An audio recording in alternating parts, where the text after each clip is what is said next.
ជំរាបសួរបងប្អូនតាគ្នាថ្ងៃនេះខ្ញុំមកបកស្រាយពីទិសក្នុងផ្ទះយើងគឺ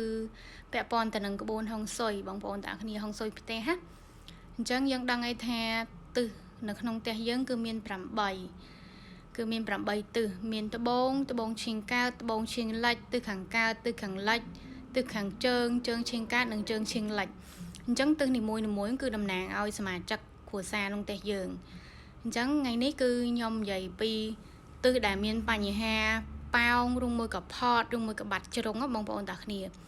អញ្ចឹងមានន័យថាទិសដែលក្នុងផ្ទះយើងមានសភាពប៉ោងឬមួយក៏លយចេញហ្នឹងគឺក៏មានបញ្ហាដល់សមាជិកឬមួយបុគ្គលណាមួយទៅតាមទិសដូចថាគាត់អាចនឹងធ្វើអីរៀងលើសធ្វើអីរៀងប្លែកអីចឹងទៅហើយបើសិនជាបាត់ជ្រុងហ្នឹងឬមួយក៏ផតលក្ខណៈថាផតឬមួយក៏បាត់ជ្រុងហ្នឹងគឺមានន័យថាទិសនៃបុគ្គលហ្នឹងគឺមានបញ្ហាដូចគ្នាដែរជាពិសេសការបាត់ជ្រុងហ្នឹងជ្រុងមួយណានៅផ្ទះយើងឧបមាបាត់ជ្រុងខាងត្បូងខាងជើងខាងលិចខាងកើតត្បូងឈៀងកើតត្បូងឈៀងលិចទិសទាំង3ហ្នឹងបាត់ជ្រុងមួយណាគឺមានបញ្ហាទៅដល់បុគ្គលមួយហ្នឹងអញ្ចឹងតិចទៀតខ្ញុំនឹងបកស្រាយថាតើជ្រុងមួយណាតំណាងតើឲ្យសមាជិកគ្រួសារយើងអាយុប្រមាណហើយជាអ្នកណាអញ្ចឹងណាហើយមួយទៀតគឺការបាត់ជ្រុងការប៉ោងឬមួយក៏ផតនៃផ្ទះយើងតាមក្បួនហុងស៊ុយគឺមានវិធីកែបងប្អូនតាគ្នាសម្រាប់បងប្អូនដែលគាត់កំពុងតែមានផ្ទះប៉ោងផតឬមួយក៏បាត់ជ្រុងហើយគឺយើងរកវិធីកែតាមក្បួនហុងស៊ុយបែបវិទ្យាសាស្ត្រតែបើអ្នកនរគ្នាក្នុងលក្ខខណ្ឌយើងរកផ្ទះស្វែងរកផ្ទះដំបងឬមួយក៏ធ្វើផ្ទះពីដើមទីទៅគឺយើងព្យាយាមមើលគ្រប់ជ្រុងបងប្អូនតាគ្នាបើសិនជាផ្ទះបងប្អូនទាំងគ្នាមានបញ្ហាប៉ោងឬមួយក៏ហៅថាលយឬមួយក៏ផតឬមួយក៏មានការបាត់ជ្រុងនៃទិសខាងត្បូងគឺមានបញ្ហាដល់កូនស្រីកណ្ដាលកូនស្រីទី2មានចន្លោះអាយុ15ឆ្នាំទៅដល់28ឆ្នាំបើសិនជាបងប្អូនផតប៉ោងឬមួយក៏លយឬមួយក៏បាត់ជ្រុងទិសខាងត្បូងឈៀងលិចគឺមានបញ្ហាទៅដល់ម្ដាយដែលមានចន្លោះអាយុ43ឆ្នាំឡើងទៅ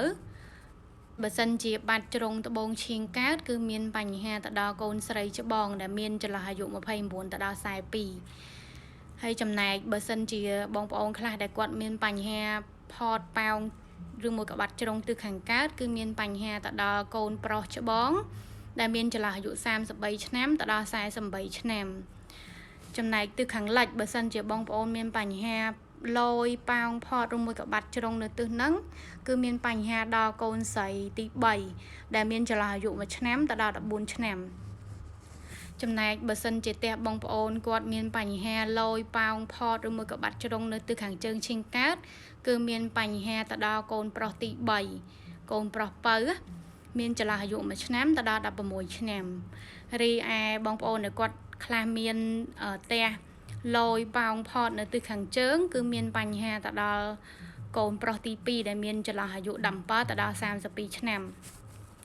ចំណែកទិសខាងជើងឈៀងលិចបើសិនបងប្អូនមានបញ្ហាលយប៉ោងផតឬមួយក៏បាត់ជ្រុងទិសហ្នឹងគឺមានបញ្ហាទៅដល់ឪពុក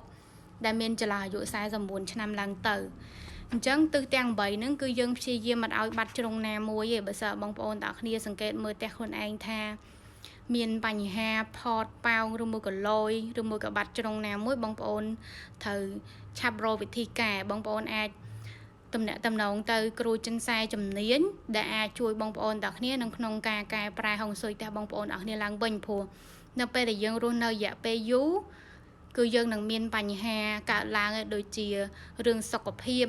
រឿងសមត្ថភាពរបស់យើងជាមួយនឹងខ្លួនយើងខ្លួនឯងដូចគ្នាដែរអញ្ចឹងបងប្អូនត្រូវឆាប់រកគ្រូចិនសែជំនាញដើម្បីឲ្យគាត់ជួយបងប្អូនទាំងគ្នាក្នុងការកែប្រែហុងស៊ុយផ្ទះឲ្យត្រូវឡើងវិញព្រោះដោយសារតែតាមក្បួនហុងស៊ុយគឺមិនមែនតម្រូវឲ្យយើងត្រូវទៅដូរផ្ទះឬមួយក៏តម្រូវឲ្យយើងឈប់នៅទេគឺគេមានក្បួនក្នុងការកែប្រែបងប្អូនទាំងគ្នាហើយក៏បងប្អូនអាចព្យាយាមពិនិត្យមើលផ្ទះខ្លួនឯងទៅថាមានបញ្ហាចំណុចណាអញ្ចឹងថ្ងៃនេះខ្ញុំមកបាននិយាយតាក់ទងទៅនឹងរឿងខ្លីៗឯងបងប្អូនទាំងគ្នាសង្ឃឹមថាបងប្អូនទាំងគ្នាអាចទាញប្រយោជន៍ពីវីដេអូមួយនេះហើយរៀនសង្កេតមើលបានព្រោះហុងស៊ុយផ្ទះយើងគឺសំខាន់ណាបងប្អូនទាំងគ្នាការដែលយើងរស់នៅក្នុងទីតាំងហុងស៊ុយដែលល្អគឺយើងនឹងទទួលបានផលល្អពីហុងស៊ុយផ្ទះយើងដូចគ្នាដែរហ ហើយនៅមានចំណុចជាច្រើនទៀតដែលយើងត្រូវមើលតែគ្រាន់ថាខ្ញុំមកនិយាយខ្លះតាក់ទងទៅនឹងរឿងហុងស៊ុយឲ្យបងប្អូនតាមដានសង្កេតខ្លួនឯងមើលអញ្ចឹងណា